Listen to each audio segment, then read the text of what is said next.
The Codex Gigas is one of the largest and heaviest books ever made. It was created in the 13th century and contains over 300 pages, but that's not even the most impressive part of it. You see, this book was written by a single monk named Henry of Saxony in the 1200s. He wrote it completely by hand, and it took him 40 years to complete. Apparently, he started writing it when he was quite young and finished it just before he died. The book is filled with biblical stories from both the Old and New Testament, and these stories aren't just written down. They are illustrated with some truly spectacular drawings.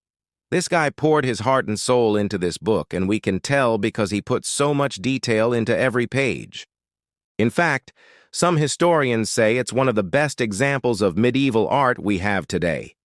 It's also known as the Book of Giants or the Book of the Monster because one of the illustrations shows a monster that looks like it came straight out of a nightmare.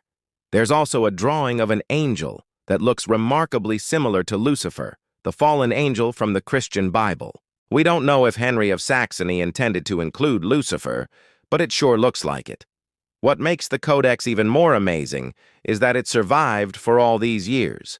When they were making it, monks would have been working in near total darkness, lit only by a small fire.